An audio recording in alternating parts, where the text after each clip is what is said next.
abençoado, porque Jesus vai derramar o seu poder.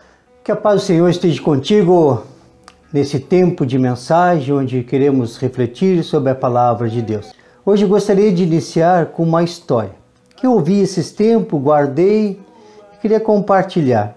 É uma história aleatória, uma ilustração, mas nos faz refletir. Porque ela é quase uma piada, diria assim. Então conta que uma senhora criou um bicho de estimação e foi comprar na loja e o vendedor lhe ofereceu um papagaio. E esse papagaio ela comprou e levou ele para casa numa grande gaiola, uma gaiola bonita, recomendada pelo vendedor para que o papagaio pudesse sentir melhor e pudesse falar, porque segundo o vendedor era muito falante. Mas no dia seguinte ela veio devolver o papagaio dizendo que ele não falava nada. E aí então perguntou o dono da loja, ele tem um espelho? E aí porque papagaio gosta de espelho, eles se veem e começam a conversar. Então a senhora essa comprou o espelho. No dia seguinte voltou novamente essa senhora dizendo que o papagaio não falava. Aí o vendedor disse, que tal uma escada? Papagaios gostam de subir e descer escadas. Um papagaio feliz tem mais possibilidade de falar. A mulher então comprou a escada. Mas é lógico que no dia seguinte lá estava ela de novo, porque o pássaro continuava mudo. Aí o vendedor perguntou, ele tem um balanço? Porque se não tem, o problema está aí. Porque um balanço ele vai relaxar e desatar a falar sem parar. A mulher muito relutante, a senhora muito relutante, comprou o balanço e saiu. No dia seguinte ela entra na loja, meio triste, e diz, o papagaio morreu. Aí o dono da loja ficou chocado e disse, sinto muito, mas diga-me se ele chegou a falar alguma coisa. E aí sim, antes de morrer, ele perguntou para a mulher, eles não vendem comida nessa loja de animais? O papagaio morreu de fome. Para nós entendermos esse início de mensagem, a gaiola representa a casa, grande, bonita. O espelho representa a imagem. A escada representa a ambição. E o balanço, o conforto. Muitas vezes podemos desperdiçar a nossa vida com casas se concentrando somente em bens materiais. Podemos desperdiçar a nossa vida com espelhos concentrando-se somente na nossa aparência. Ou podemos desperdiçar a nossa vida com escadas concentrando-se somente no sucesso da carreira. Ou ainda, podemos concentrar a nossa vida no balanço, ou seja, em diversões e conforto, e morrer de fome espiritualmente. Eu quero deixar bem claro que não é deixar de lado ou abandonar essas coisas, mas é não viver essas coisas em primeiro lugar. Porque assim a gente esquece o que é mais importante, o que vem em primeiro lugar, que é o alimento espiritual. A palavra de Deus vai nos dizer que é para buscar o reino e a justiça de Deus, isso em primeiro lugar. Por isso nós precisamos aprender com esta mensagem sobre a mensagem da cruz. Se não se alimentar da palavra de Deus todos os dias, você morrerá espiritualmente. Aí você vai dizer, que loucura isso! E é nesse sentido que eu gostaria de compartilhar a palavra de Deus para nós nesta mensagem. Ouça e veja o que diz a palavra em 1 Coríntios capítulo 1, do versículo 18 a 25. Certamente a palavra da cruz é loucura para os que se perdem, mas para nós que somos salvos, poder de Deus. Pois está escrito, destruirei a sabedoria dos sábios e aniquilarei a inteligência dos instruídos. Onde está o sábio? Onde o escriba? Onde o inquiridor desse século? Porventura não tornou Deus louca a sabedoria do mundo? Visto como, na sabedoria de Deus, o mundo não o conheceu com sua própria sabedoria. aprove a Deus salvar os que creem pela loucura da pregação. Porque tanto os judeus pedem sinais como os gregos buscam sabedoria. Mas nós pregamos a Cristo crucificado, escândalos para os judeus, loucura para os gentios. Mas os que foram chamados, tanto judeus como gregos, pregamos a Cristo, poder de Deus e sabedoria de Deus. Porque a loucura de Deus é mais sábia do que o dos homens, e a fraqueza de Deus é mais forte do que dos homens.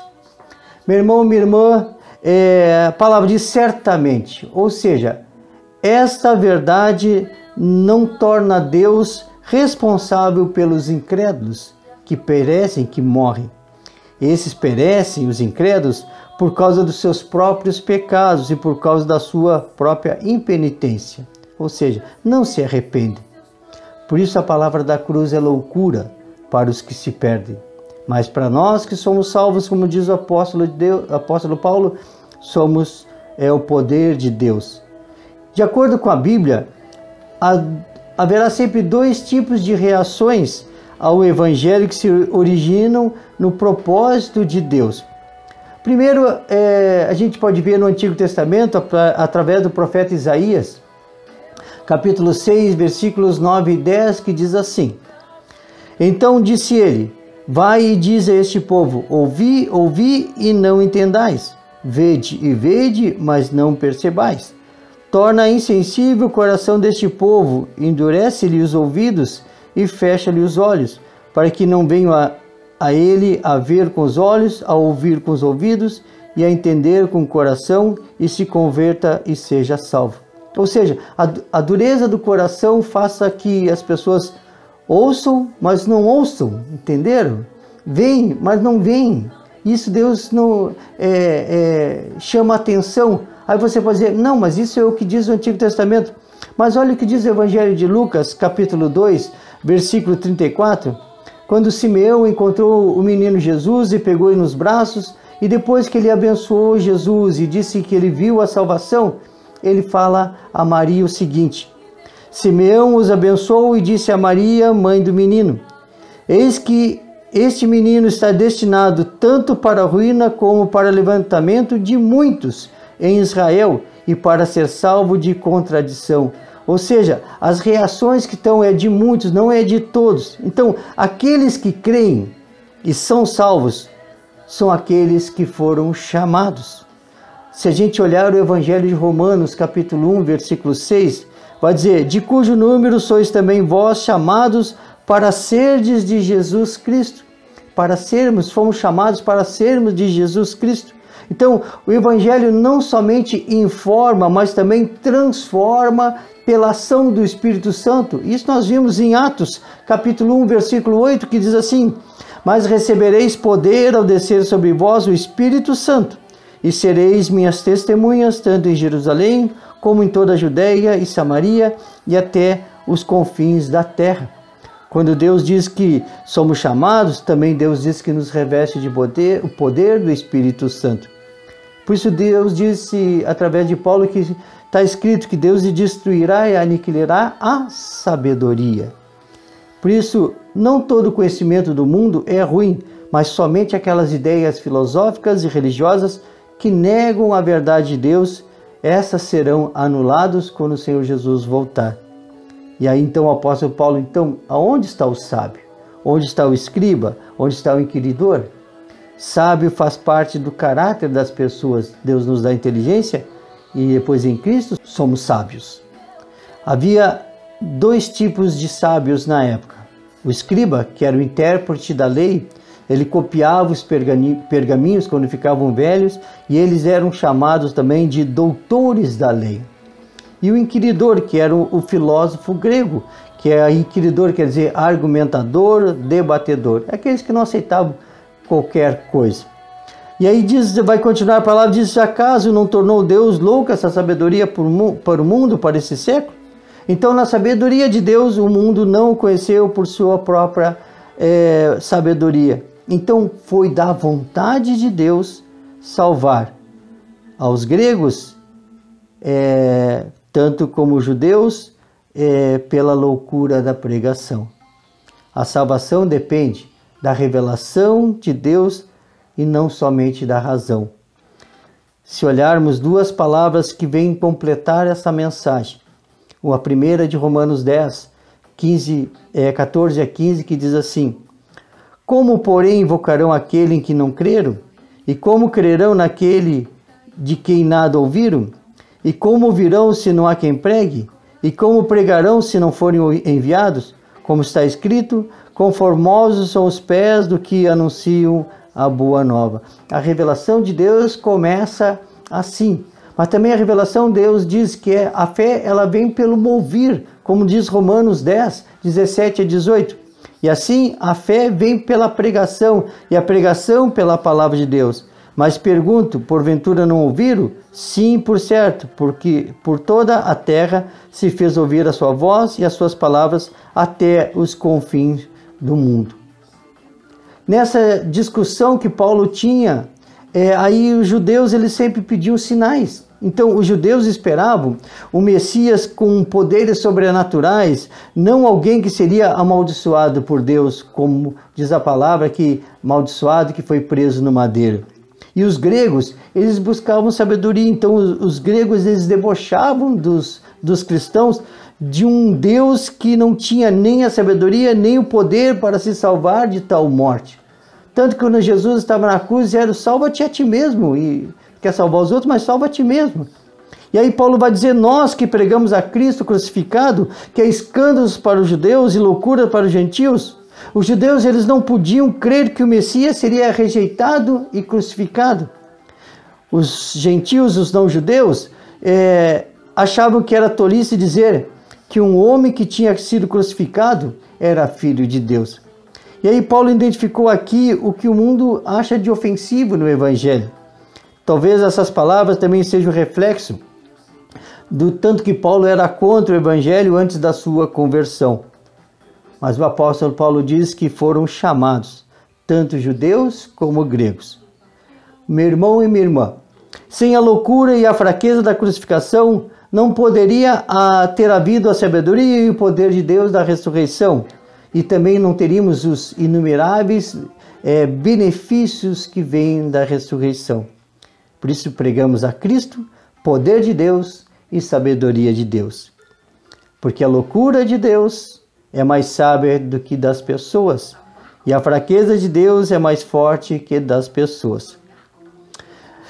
Meu irmão, minha irmã, segundo a dinâmica que estamos aprendendo através da palavra de Deus, o colocar-se à disposição aqui, primeiro é definir o que é importante e compreender, definir e compreender o que é importante. E muitas vezes a gente precisa iniciar, ou seja, ir ao encontro para ter um diálogo, para ter uma conversa. E assim mesmo a gente pode começar a se colocar à disposição, ir ao encontro das pessoas através de uma ilustração, através de um exemplo, como nós vimos da senhora e do seu papagaio. Porque se a gente olhar a palavra de Deus que fala dos valores de Cristo, mais adiante do versículo 30 a 31 desse 1 Coríntios 1, diz assim: mas vós sois dele em Cristo Jesus, o qual se tornou da parte de Deus sabedoria, justiça e santificação e redenção, para que, como está escrito, aquele que se gloria, glorie-se no Senhor. Meu irmão e minha irmã diz que somos dele em Cristo, que se tornou da parte de Deus sabedoria, justiça, santificação e redenção. Isso é Cristo. Mas também Cristo nos permitiu também termos essa sabedoria. Por isso lá Tiago vai dizer, peça a Deus que Ele dá liberalmente. Justiça é a justiça de Deus que nos faz sermos justificados por graça e fé. Santificação é aquele processo de crescimento. E redenção é libertação. Meu irmão e minha irmã, jamais esqueça que a morte de Cristo Jesus na cruz, essa loucura, foi para comprar uma vida de nova liberdade a nós, para quando éramos escravos do pecado da lei, e agora somos libertos do pecado e da lei. Essa redenção, essa libertação será completa quando Jesus Cristo voltar. E aí teremos a vida eterna. Por isso o versículo 31 diz, aquele que se glorie, glorie-se no Senhor. Se nos colocamos à disposição, o desafio agora é anunciar a Jesus, porque nós somos chamados a isso. Sabedoria e poder Deus nos dá, e a mensagem é a mensagem da cruz. Por isso, se olharmos os versículos anteriores, do 30 e de 31, e depois das mensagens que a gente viu a partir do versículo 26, e olharmos os versículos 26 a 29, vai falar da vocação daqueles que são salvos, dos santos. Diz assim: Irmãos, reparai, pois, na vossa vocação, visto que não foram chamados muitos sábios segundo a carne, nem muitos poderosos, nem muitos de nobres de nascimento. Pelo contrário, Deus escolheu as coisas loucas do mundo para envergonhar os sábios e escolheu as coisas fracas do mundo para envergonhar os fortes. E Deus escolheu as coisas humildes do mundo e as desprezadas e aqueles que não são para reduzir a nada os que são, a fim de que ninguém se vanglorie na presença de Deus. Deus diz, reparai, através de Paulo, reparai, considere que são vocês que receberam o chamado de Deus nessa vocação. Não foram chamados muitos sábios segundo a carne, nem poderosos, nem muitos pobres. Pelo contrário, foi chamado eu e você. Deus escolheu as coisas fracas do mundo, eu e você, para envergonhar os sábios. Deus escolheu esse mundo para envergonhar os fortes e os sábios. E aí diz, ninguém se vanglorie disso. E se entendemos que temos que se colocar à disposição, anunciar a Jesus, Deus diz, continue evangelizando, continue falando da boa nova, continue falando dessa loucura, a mensagem da cruz, porque você foi chamado e você tem as coisas mais importantes da sua vida, que é pregar a Cristo Jesus. Meu irmão, minha irmã, para encerrar, percebemos isso, a presença de Cristo em nossa vida. Quando a gente percebe isso, não é o quanto nós entendemos e compreendemos, como nós já vimos, mas é o quanto nós cremos. Por isso, muitas vezes, nós temos que crer. Crer que Deus é capaz de fazer de nós grandes evangelizadores. Deus é capaz de fazer de nós pessoas que vão ao encontro de outras pessoas. E Deus nos dá poder e sabedoria para anunciar o Evangelho a todas as pessoas. Por isso, vá na paz do Senhor e sirva ao Senhor com alegria, em nome de Jesus. Amém.